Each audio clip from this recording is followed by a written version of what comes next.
तो आज पटना में बहुत सारे जो मुस्लिम समाज के लोग हैं, नेता हैं, सांसद हैं, वो वक्फ बोर्ड कानून के खिलाफ सड़कों पर उतरे हैं। एक बड़ा आंदोलन गांधी मैदान में चल रहा है। गांधी मैदान ये वही मैदान है जहाँ से महात्मा गांधी जी ने आंदोलन शुरू किया और बिहार की धरती से जेपी और शुरू किया। जेपी नारायण जेपी आंदोलन भी जो है गांधी मैदान से शुरू हुआ था।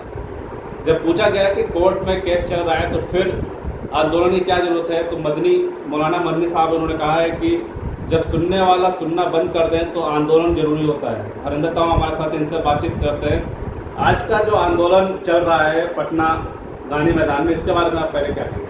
देखिए, हर व्यक्ति को अपने अधिकार सुरक्षित रखने के लिए और जब सरकार बहरी हो जाए उसको जगाने के लिए आंदोलन करना पड़ता है।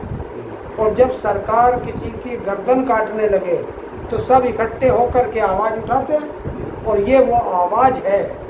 गांधी मैदान, पटना का गांधी मैदान वो है कि जब जब यहाँ से कोई बड़ा आंदोलन की आगाज़ हुआ है, सत्ता परिवर्तन हुआ। उसमें चाहे जेपी का आंदोलन ले लीजिए, जब जेपी ने वहाँ से आवाज़ लगाई थी तो एक नारा दिया था, गद्दी खाली करो जनता आती है। तो ये वही मैदान है।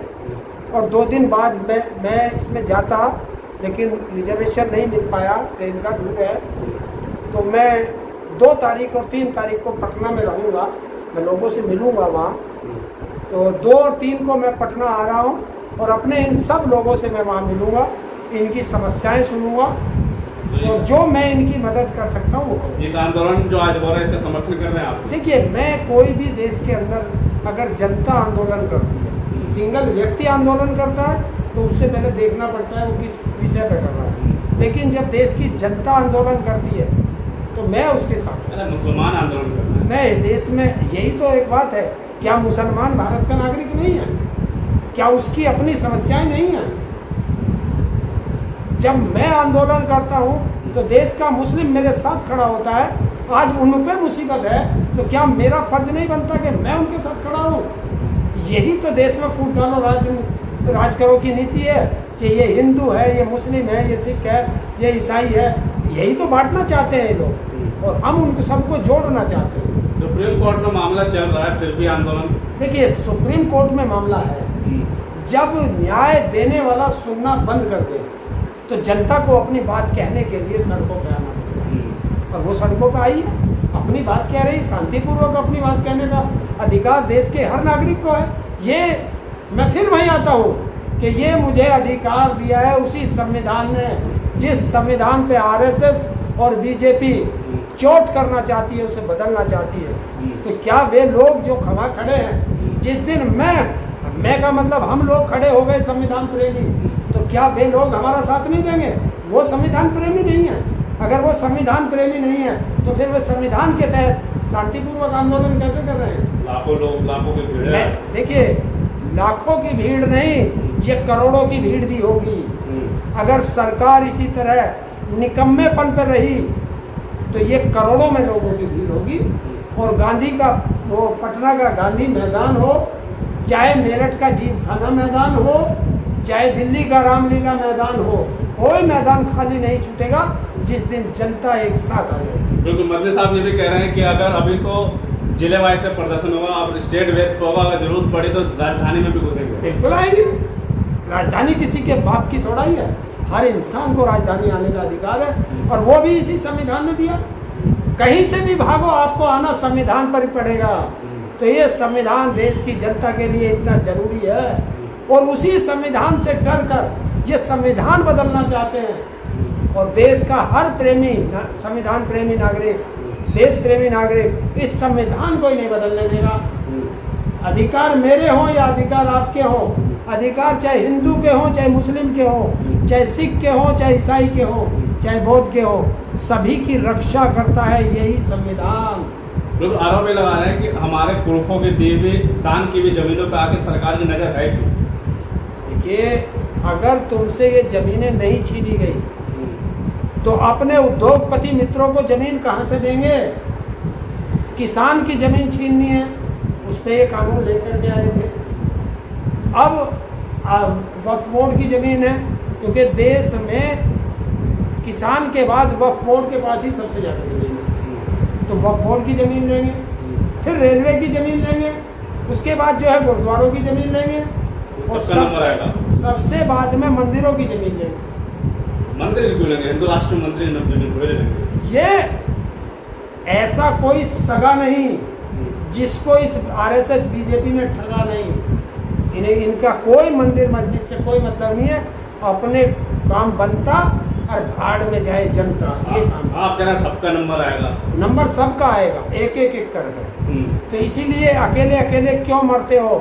आओ ना सब एक साथ मिल करके इन देशद्रोहियों का मुकाबला करते हैं। एक ना अनाउंसमेंट वहाँ पे एक बड़े मौलवियों ने कहा है कि अगर अपने पिता और अपने बच्चों को ये नहीं चाहते कि वो कब्र खरीद के आपको दफनाए तो ये आंदोलन में साथ थे। अरे कब्र खरीदोगे कहाँ से? तुम्हारी हमारी औकात रह जाएगी जब हम गुलाम बन जाएंगे। तो उद्योगपति से हम खरीद सकते हैं जमीन? गुलाम कभी जमीन खरीद सकता है क्या? नहीं खरीद सकता ना, तो हम तो गुलाम बन जाएंगे। बीजेपी नेता का तो यह कहना है कि दफनाने की जरूरत क्या है, मुस्लिमों को भी जो अंतिम संस्कार है जला के करना चाहिए। देखिए बीजेपी के नेता या यही तो, इसे ही तो कहते हैं धर्म को बदलना, संविधान को बदलना इनके बस की कोई काम करना नहीं है।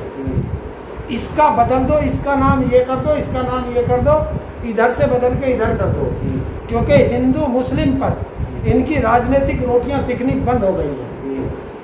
धर्म के नाम पर लोगों ने वोट देना बंद कर दिया है, तो अब ये जाति पे लड़ाने लगे। तुम्हारे मुस्लिमों में भी लड़ाएंगे, हिंदुओं में भी लड़ाएंगे, क्योंकि पसमानदा समाज और दूसरा समाज क्या होता है? मुस्लिम मुस्लिम है, तो मुस्लिमों में भी बंटवारा करना शुरू कर दिया।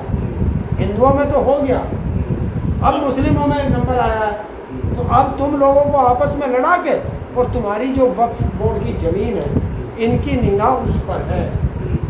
कुछ नहीं है, इन्हें ज़मीन चाहिए, क्योंकि जिस तरीके से ये आह्वान कर रहे हैं कि विदेशी कंपनियां ला रहे हैं, विदेशी कंपनियों को ज़मीन कहाँ से देंगे?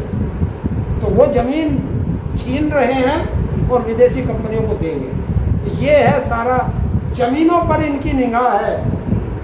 क्योंकि जब आपने देखा होगा कोरोना काल में पूरा देश बंद हो गया था, सारी इंडस्ट्रियां बंद हो गई थी, चाहे वो किसी भी चीज़ की इंडस्ट्री थी, लेकिन किसान की खेती चल रही थी।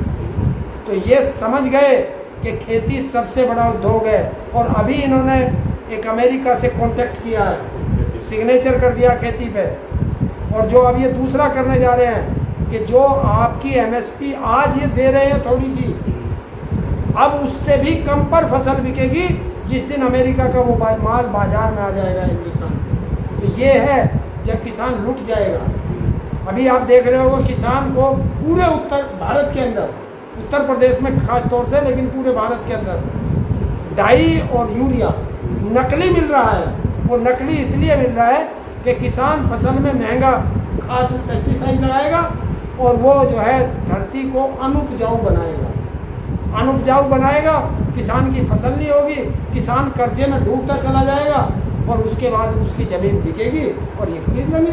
चलिए, मतलब साफ तौर पर ने कहा कि सिर्फ ज़मीनों की बात है। किसान आंदोलन में भी ज़मीन की बात थी, ज़मीन लेने की बात थी। कोरोना काल में जब पता चला कि सबसे बड़ा उद्योग कृषि है, तो बड़े बड़े बिजनेसमैन वर्ल्ड के हो चाहे भारत के, उनकी नज़र खेतों पे गई। और अमिताभ ने बताया कि अमेरिका से भी एक डील हुई है फसल के लिए। लेकिन आज तो आंदोलन चल रहा वक्फ बोर्ड कानून के खिलाफ। हालांकि सुप्रीम कोर्ट में मामला है, साफ तौर पर जहाँ वहाँ लोग पहुँचे, उन्होंने कहा कि सुप्रीम कोर्ट पर भरोसा है, लेकिन आवाज़ सुनानी पड़ती है अगर कोई सुनने वाला ना हो तो आप क्या लगता है, आप भी इस पर बताएं कि क्या सरकार जो ये कानून लाई है वो सही है, गलत है? आप कमेंट